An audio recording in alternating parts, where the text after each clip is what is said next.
বিসমিল্লাহির রহমানির রহিম। ঈদুল আজহার উপলক্ষে দেশ এবং দেশের বাইরে যারা আছেন এবং আমার ৭৩ নং ওয়ার্ডের পক্ষ থেকে সবাইকে জানাই আমি ঈদের সালাম ও শুভেচ্ছা। সবাইকে ঈদ মোবারক। আমি মোহাম্মদ আজিম মিয়া, আমি ৭৩ নং ওয়ার্ড বিএনপির সিনিয়র যুগ্ম সাধারণ সম্পাদক এবং ৭৩ নং ওয়ার্ড বিএনপির সাবেক সিনিয়র যুগ্ম আহ্বায়ক এবং বিগত দিনে আন্দোলন সংগ্রামে নাসিরাবাদ ইউনিয়নের আমি সাবেক সাধারণ সম্পাদক, যুবদল এবং সাংগঠনিক সম্পাদক ছিলাম এবং খিলগাঁও থানা যুবদলের যুগ্ম আহ্বায়ক ছিলাম। আমি বিগত আওয়ামী লীগ সরকারের আমলে আন্দোলন সংগ্রাম করতে গিয়ে আমি খিলগাঁও থানায় এবং রামপুরা থানায়, পল্টন থানা এবং সবুজবাগ থানা, এই ৪টি থানায় আমি অসংখ্য মামলার আসামি হই। তারপর আমি খিলগাঁও থানায় ২টি আলোচিত মামলা, অগ্রণী ব্যাংকের এক ভদ্রমহিলা, তাকে কে বা কারা হত্যা করে সেই আসামি আমাকে করে। আমি তখন যুবদলের সাধারণ সম্পাদক নাসিরাবাদ ইউনিয়ন। যে মামলার আসামি ছিলেন আমাদের স্নেহের ছোট ভাই জনি, খিলগাঁও থানার ছাত্রদলের সাধারণ সম্পাদক। এই জনিকে নিয়ে তারা হত্যা করেছে ডিবি পুলিশ। আমি সেই মামলারও আসামি ছিলাম। খিলগাঁও থানার একটি মামলায় দুটি হত্যা মামলায় আসামি ছিলাম।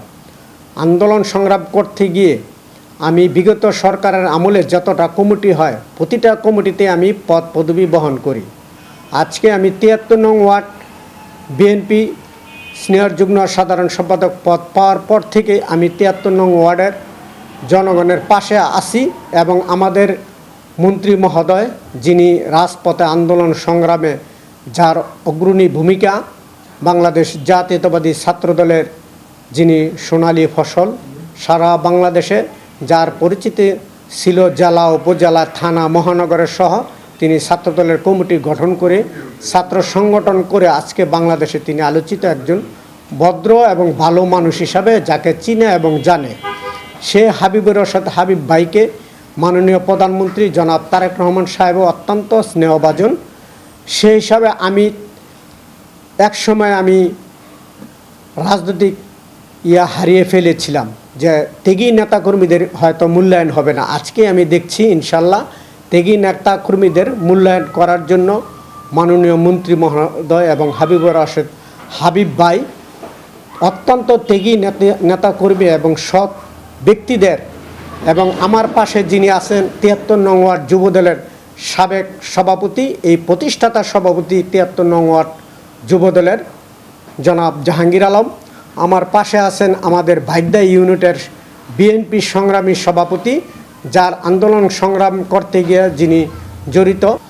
বিগত জাতীয় সংসদ নির্বাচনে আমি আমার এলাকায় যেভাবে দায়িত্ব পালন করেছি, আমি একটি কেন্দ্র প্রধান ছিলাম এমআই দাখিল মাদ্রাসা। এই মাদ্রাসা আমি বিপুল ভোটে হাবিব ভাইকে জয়যুক্ত করেছিলাম। আমি মাননীয় মন্ত্রী মহোদয় জনাব হাবিবুর রশিদ হাবিব ভাই একজন ভালো লোক। তার কাছে আমার আশা এবং চাও এলাকায় প্রত্যেকটা রাস্তাঘাট, স্কুল, কলেজ, আর ওনার অত্যন্ত নজর অনুন্নত এলাকাগুলো তিনি উন্নত শহর হিসাবে মাননীয় মন্ত্রী মহোদয় ঘোষণা করেছেন। আমি মন্ত্রী মহোদয়ের কাছে আশা করি এই অনুন্নত এবং নতুন সিটি কর্পোরেশন এলাকা যেগুলা ইউনিয়ন পরিষদ থেকে অন্তর্ভুক্ত হয় সিটি কর্পোরেশন এলাকা হিসাবে, সেই অনুন্নত এলাকাগুলো আমাদের এখনও এই এলাকায় অনেক কাজকর্ম বাকি আছে। এগুলো যাতে মাননীয় মন্ত্রী মহোদয়ের কাছে আমি আশা করি এলাকায় কাজগুলো করার জন্য। আমি একজন রাজপথের একজন ত্যাগী কর্মী হিসাবে আমি মাননীয় মন্ত্রী এবং মাননীয় প্রধানমন্ত্রীর কাছে আমি নমিনেশন আশা করি। যদি আমি নমিনেশন ইনশাল্লাহ পাই, আগামী আসন্ন সিটি কর্পোরেশন নির্বাচনে ৭৩ নং ওয়ার্ড সুন্দরভাবে আমি সাজাবো। প্রথমে আমি মাদক মুক্ত, সন্ত্রাস মুক্ত, চাঁদাবাজ মুক্ত এবং এলাকায় শান্তিপ্রিয় জনগণকে নিয়ে আমি সুন্দরভাবে সমাজ গঠন করব। এইটাই আমার মূল লক্ষ্য।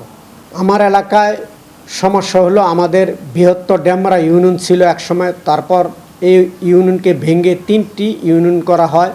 পরবর্তীতে ইউনিয়নগুলো থেকে আমাদের সিটি কর্পোরেশনে উন্নতিকরণ হয়, কিন্তু অর্থ এলাকায় যদিও সিটি কর্পোরেশন এ এলাকাকে অন্তর্ভুক্ত করেছেন, আমার এই এলাকায় অনেক রাস্তাঘাট অনুন্নত এবং বিদ্যুৎ, গ্যাস, পানি, গ্যাসের বড়ই সমস্যা, পানির সমস্যা, এলাকায় রাস্তাঘাট নাই বললেই চলে, স্কুল কলেজ আমাদের এলাকায় নাই। আমি যে মহল্লায় বসবাস করি এই এলাকায় অনেক অবহেলিত। ইনশাল্লাহ যদি আমি কাউন্সিলর নির্বাচিত হতে পারি, ইনশাল্লাহ এই এলাকায় আমি উন্নয়ন সুন্দরভাবে এই সরকারের যাতে সুনাম হয়, আমি সেভাবে ভালো কাজগুলো আমি বেছে নিব, মন্দ কাজগুলোকে আমি হতে বিরত থাকবো ইনশাল্লাহ।